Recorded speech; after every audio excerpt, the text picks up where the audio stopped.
Okay, welcome back. This is the 10th problem of the regular season round of the MIT Integration Bee 2025. So for this problem, we're looking at the integral of cosine to the 4th x minus 1 all over sine to the 8th of x. Try this first. See if you can do it in 2 minutes.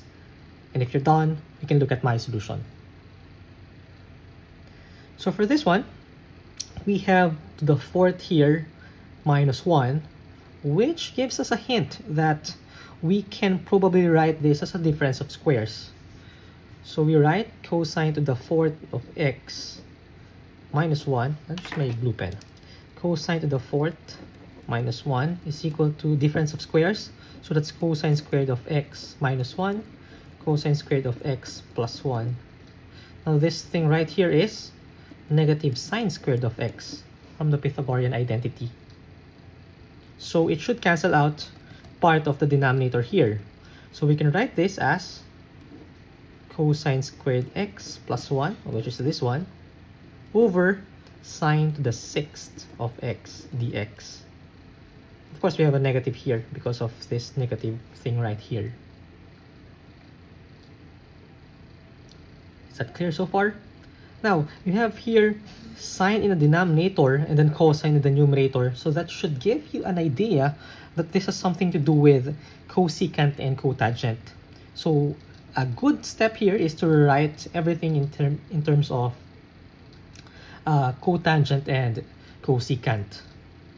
Moreover, since the derivative of cotangent of x is negative cosecant squared x, and we know that to be the reciprocal of sine, then we might as well factor outright the squared thing in the denominator.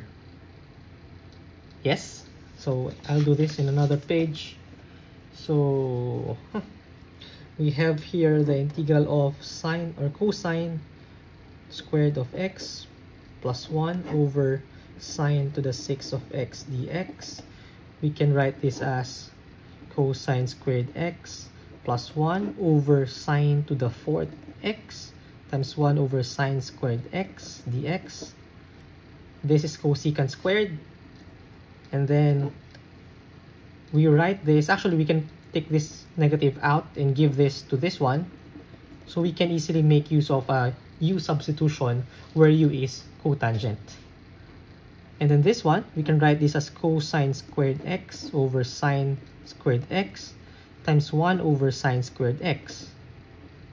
Right? And then this one is 1 over sine to the 4th of x. My handwriting is very bad. I hope you get what I'm saying here. Anyway, the point is this one, cosine over sine, that's cotangent. This is cotangent squared x times cosecant squared x, this one, plus cosecant to the 4th x times negative cosecant squared x dx.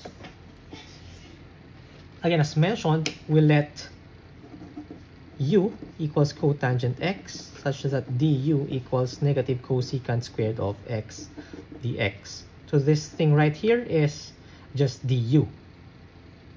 Now we have here in terms of cotangent, yes. This one, we can write this using cotangent, using the identity that cosecant squared x is equal to cotangent squared x plus 1, which means that this is u squared plus 1. Right? And then this is the square of cosecant squared, so we can write that as the square of this one. If we follow through, this one will be the integral of, this is u squared times u squared plus 1, this one, plus this one is u squared plus 1 squared du. We expand, this will become u to the 4th plus u squared plus, expand this one, u to the 4th plus 2u squared plus 1 du. Yes, and then simplify first before evaluating. 2 times u to the 4th plus 3u squared plus 1, which gives us the antiderivative using the power rule to the fifth plus u cubed plus u plus c. Then finally, we just substitute back the cotangent. So this is 2 cotangent to the fifth of x over 5 plus cotangent cube of x plus cotangent of x plus c. And that's our final answer. Okay, so what we did here is just express everything in terms of cotangent and cosecant. I understand that this is not very easy in a way if you don't catch the cotangent cosecant identity. But if you solve enough problems, probably you'll get that sort of instinct that once you see this signs in the denominator and then cosine in the numerator, you'll do the cotangent cosecant substitution. Okay, so that's it for this video. I hope you learned something from me today. If you have any questions, comments, clarifications, or any violent reactions, just let me know in the comments. Thank you for watching and see you on the next one. Bye-bye.